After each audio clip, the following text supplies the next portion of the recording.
Hello friends, welcome to my channel fun and family blogs. Fun and family blogs में आज हम करने जा रहे हैं सावन मास के महात्म्य के तीसरे अध्याय का अध्ययन।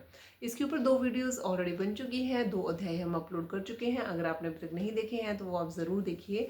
2 अध्यायों में हमने जाना कि किस प्रकार से सावन के महीने को श्रावण मास भी कहा जाता है, क्योंकि भगवान शिव ने स्वयं बताया कि इस मास में श्रवण मात्र करने से ही सभी सिद्धों की प्राप्ति होती है, सिद्धियों की प्राप्ति होती है। तो इसीलिए श्रावण मास भी कहा जाता है। इसमें नक्षत्र की महिमा भी कही गई और भी काफ़ी बातें बताई गई। जब सनत कुमार जी ने महादेव जी से पूछा आपको इस मास में क्या क्या प्रिय है, महादेव जी ने बताया। आज तीसरे अध्याय के अंदर हमें क्या कुछ नया जानने को मिलेगा, चलिए शुरू करते हैं। महादेव जी का नाम स्मरण करते हुए आज का तीसरा अध्याय कुछ इस प्रकार है। तीसरा अध्याय। भगवान शंकर जी के शब्दों को सुनकर सनत कुमार जी बोले, हे भगवान, आपने व्रत समूह का उद्देश्य कहा। हे स्वामी, इससे मेरी तृप्ति नहीं हुई, अतः आपसे हाथ जोड़कर निवेदन है कि आप इसे विस्तार पूर्वक कहें। हे देव, आप ऐसा खोल कर समझाएं जिसे सुनकर मैं धन्य हो जाऊं, कृतकृत्य हो जाऊं। इस पर सुरेश्वर ने सनत कुमार से कहा, हे योगीश, जो विद्वान श्रावण मास नक्त व्रत कर व्यतीत करता है वह 12 मासों में इस नक्त व्रत का फल भोगता है। दिवस की समाप्ति के 3 घटी पूर्व रात्रि भोजन नक्त व्रत के नाम से जाना जाता है। इस नक्त भोजन में सूर्यास्त के पहले 3 घंटे के समय को त्याग कर अवशिष्ट समय लिया गया है। सूर्यास्त के पहले के 3 घंटों को संध्या काल कहा गया है। आहार, मैथुन, निद्रा तथा स्वाध्याय, इन चारों कार्यों को सायंकाल में बिल्कुल नहीं करना चाहिए। अब मैं गृहस्थ तथा सन्यासी के भेद से 2 प्रकार के नक्त भोजन की अवस्था तुमसे कहता हूँ, सो ध्यानपूर्वक सुनो। जब सूर्य नारायण के मंद हो जाने पर अपने शरीर की छाया दुगनी हो जाए, उस समय सन्यासी के लिए नक्त भोजन व्रत कहा गया है। शास्त्रों में गृहस्थी के लिए नक्षत्र उदय होने पर रात में किए जाने वाले भोजन को नक्त भोजन व्रत कहलाया बतलाया है। यह तो रहा गृहस्थियों के लिए। अब शास्त्रों ने जो कुछ सन्यासियों के लिए कहा है उसकी अवस्था मुझसे सुनो। रात्रि काल में निषिद्ध हो जाने से दिन के अष्टम भाग में भोजन का विधान है। गृहस्थियों को विधि द्वारा रात में नक्त व्रत करना चाहिए।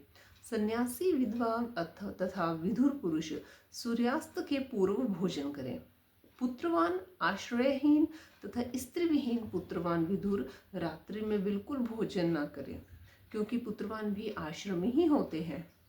विद्वानों को चाहिए कि स्व अधिकार अनुसार नक्त व्रत करें। श्रावण मास में नक्त व्रत करने वाले प्राणी को उत्तम गति की प्राप्ति होती है।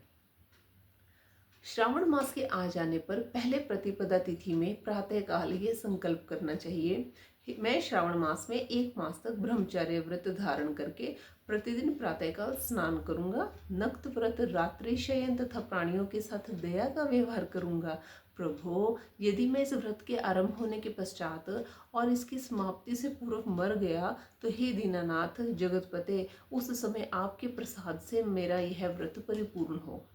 इस प्रकार मास के आरंभ में संकल्प करके नक्त व्रत करना चाहिए।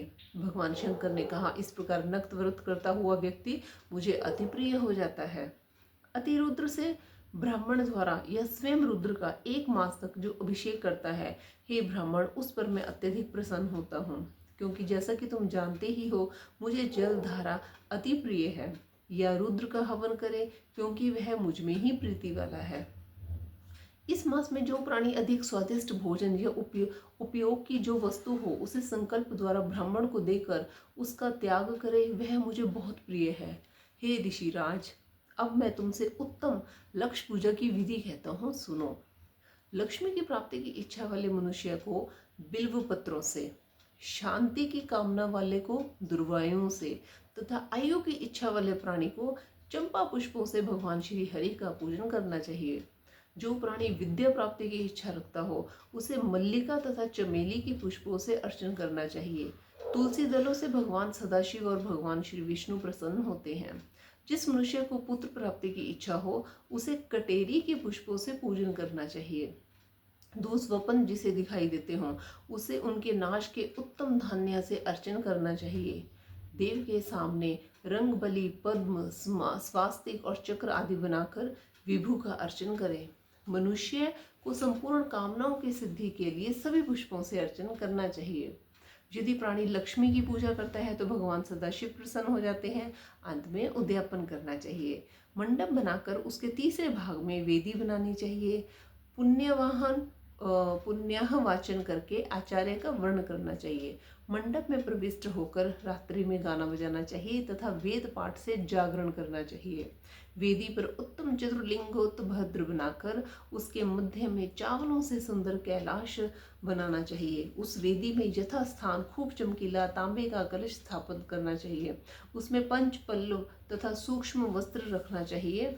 उसमें पार्वती पति भगवान सदाशिव की सोने की मूर्ति को पंचामृत से स्नान कराकर स्थापित करके अर्चन करें। नैवेद्य युक्त धूप दीप गीत वाद्य नृत्य तथा वेद शास्त्र पुराण द्वारा रात में जागरण और प्रातःकाल में स्नान करना चाहिए। तिल घृत पायस मूल मंत्र गायत्री शिव सहस्त्र नाम से हवन करना चाहिए। शर्करा एवं घृत युक्त चावल से हवन करना चाहिए।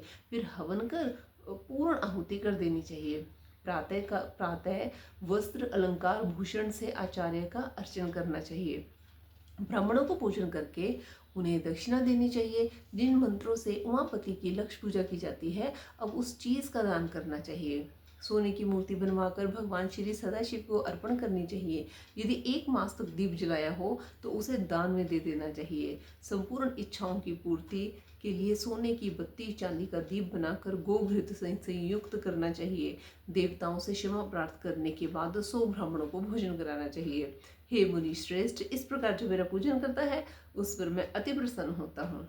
यदि श्रावण मास में यह कार्य किए जाएं तो इसके करने से अनंत फल की प्राप्ति होती है। यदि इस मास में अपनी किसी प्यारी चीज का त्याग करके वह चीज मुझे अर्पण की जाती है तो तुम उसका फल सुनो। इस लोक अथवा परलोक में वह वस्तु लाख गुना अधिक प्राप्त होती है। फल की इच्छा त्याग करने पर यह फल होता है।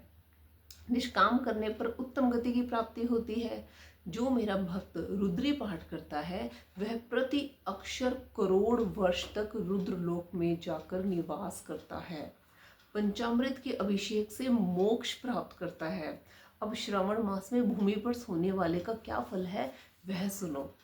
हे योगेश, मूंगे या हाथी दांत से बनी हुई या चंदन की बनी हुई नवरत्न से जड़ी हुई मृदु गरुड़ चिन्ह से संपन्न कपड़े वाली रुई से भरी हुई गद्दे युक्त रमणीक झालरदार तकियों से संपन्न शैया उसको प्राप्त होती है। वह शैया उसे सुंदर स्त्री अन्न रत्नों से विभूषित मिलती है। इस श्रावण मास में जो ब्रह्मचर्य रहता है उसका वीर्य अत्यधिक पुष्ट हो जाता है। तेजस्विता बल शरीर दृढ़ता और धर्म कार्यों में तमाम उपकारी वस्तुएं उसको सहज ही प्राप्त हो जाती हैं। उसे ब्रह्म की प्राप्ति हो जाती है। यही नहीं, निष्काम पूजन करने वाले को स्वर्ग में अप्सरा की प्राप्ति होती है। और जो इस मास में मौन व्रत धारण करता है वह श्रेष्ठ वक्ता हो जाता है। मौन व्रत दिन का हो चाहे रात का हो या भोजन के समय का हो, मौन व्रत में यदि प्राणी घंटा तथा पुस्तकें दान करे तो उसको सब शास्त्रों की जानकारी अपने आप प्राप्त हो जाती है। वह मौन व्रत के प्रभाव से बृहस्पति के तुल्य बुद्धि वाला हो जाता है और मौन व्रत करने वाले का किसी से झगड़ा बिल्कुल नहीं हो पाता। तो इस प्रकार हमारा तीसरा अध्याय संपन्न हुआ। श्रावण मास का तीसरा अध्याय में आज हमने जाना कि किस प्रकार से देवी भगवान की मूर्ति बनाकर और उसके ऊपर से अर्चन करके अर्पण उनकी प्रिय वस्तुओं को उन्हें अर्पण करके और अपनी किसी प्रिय चीज़ का त्याग करके उनको भी शिव भगवान को अर्पण करके और किस तरह से हम उनकी प्रसन्नता को पा सकते हैं। तो इस प्रकार से हमारा तीसरा अध्याय आज संपन्न हुआ। हमारे साथ जुड़े रहने के लिए बने रहने के लिए आपका बहुत बहुत धन्यवाद। सावन मास की इस कथा की जो ये सीरीज चली है आप हमारे साथ इसमें बने रहिए। तब तक के लिए नमस्कार।